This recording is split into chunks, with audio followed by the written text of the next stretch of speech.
Hello, today is Monday, January 13th, 2020. I'm Joe Schmidt from TC2, and this is Staying Connected. Now, I'm willing to bet that Microsoft, a company with a market cap of over $1 trillion, probably provides some software or service to your company. They've become a key provider of UC and collaboration with Skype for Business or Teams, and their Azure cloud offerings have seen tremendous growth. When working with clients, we at LB3 and TC2 have seen shifts in Microsoft's rules of engagement. They are driving major contract changes and negotiation challenges. We're seeing, for example, a push away from perpetual licensing to subscriptions with heavy emphasis on cloud offerings. So if you buy from Microsoft, you need to take note of these changes. Fortunately, I'm joined on today's podcast by Marc, Lindsey, a partner at LB3, who knows quite a bit about how to negotiate a Microsoft enterprise agreement. I should also add that Marc is the president of Avenue 4, which is a leading IP4 advisory firm. This will be part one of a three-part series on negotiating a Microsoft enterprise agreement. Marc, thanks for joining me today. Well, Joe, thanks for having me. So, Marc, what is Microsoft up to? So, Microsoft is, as you mentioned, aggressively, into most enterprises today. You can't get rid of them. They're good or bad. And we'll take a moment to, find out and discuss how the volume licensing approach that Microsoft is taking is evolving over time and what it means for customers today. Now, one of the key, it doesn't impact many of our enterprise customers, but more recently, you could get into a Microsoft enterprise volume licensing agreement if you had at least 250 licenses. Last couple of years, that's bumped up to 500 licenses. For many large companies, that's kind of an easy threshold, but for medium-sized companies, that has been a major shift. So once you get into the 500 plus category, there historically have been three dimensions that you could consider. The first was Select Plus. Select Plus was an a la carte transactional-like volume licensing agreement where you could get some benefits of account management and you could get some benefits of purchasing large volumes at a higher discount. But in software assurance, by the way, the maintenance and support vehicle that was provided by Microsoft on its perpetual license subscription software, that was a la carte. So the benefit of Select Plus is you could pick and choose what you wanted, but you had to buy each individual SKU separately and pay it in advance. And it wasn't really designed, it didn't support the current generation of online services and subscription models, really about perpetual software installed on-prem and associated updates and patches through software assurance. But Select Plus is dead. There's some grandfathering for some older clients, but the replacement for Select Plus is the MPSA, or the Master Product and Services Agreement.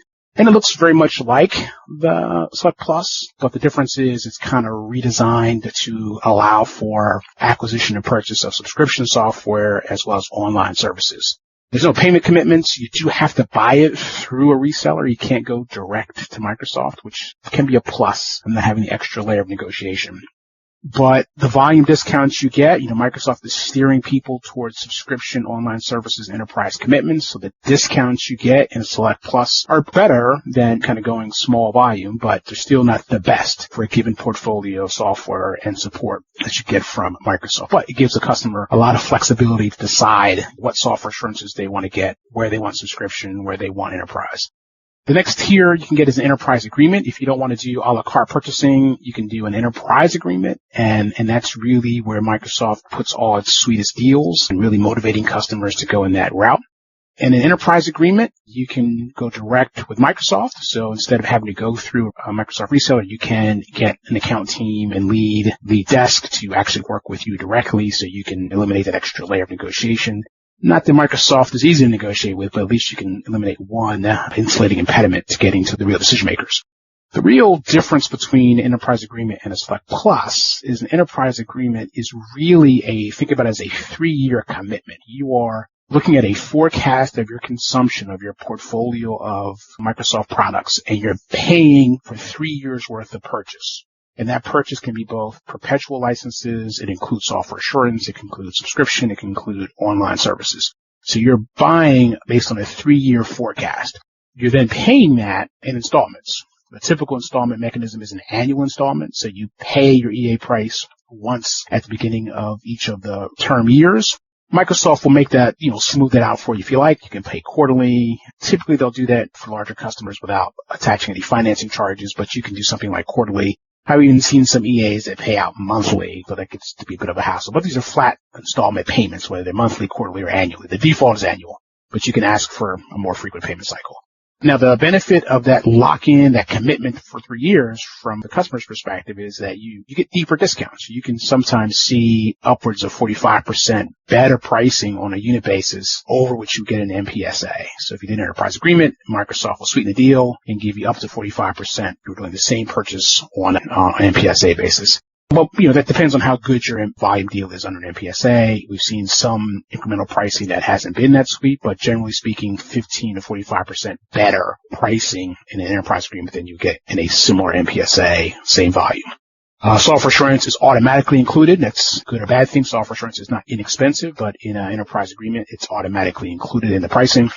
And you can use it for both perpetual, subscription, online, or all three, perpetual, subscription, online services. So all the sweet types of entitlements from Microsoft are available in Enterprise Agreement. It includes also some interesting, fun, flexible things for customers like step-up rights. If you started to pay for an E3 and for Office 365 and you want to move to an E5, you can get the benefit of what you've already paid in an E3 and you can step up to an E5. And similar things exist across the entitlement portfolio. They call them step-up rights. You don't lose your money if you decide you want to move certain licenses higher up the entitlement stack. And, some customers understand that cloud-based licensing and subscription licensing are different things. Subscription licenses are just a model. So you can have a subscription license for an on-site, on-prem software install. But the difference is after your 3-year subscription period, you no longer get that entitlement. You have to give it back. So you can use subscription licensing for on-prem, or you can use perpetual licensing on-prem, and the EA supports both. Now, there's a third vehicle that's been around for a while. It's less common, but still available. It's called the Enterprise Subscription Agreement, and that's very much like the Enterprise Agreement. The fundamental difference in the Enterprise Subscription Agreement is that it assumes that everything, or it requires that everything that you are buying, the enterprise is buying under the Enterprise Subscription Agreement, is on a subscription basis. As I mentioned, it doesn't automatically mean everything is online services. It just means you're renting all of your software that's on-prem for the duration of the enterprise subscription agreement, and you're not getting any perpetual licenses. So that's the fundamental difference. It's still available, but all the other things we're going to talk about for the remainder of the day on the enterprise agreement apply fairly equally to the enterprise subscription agreement.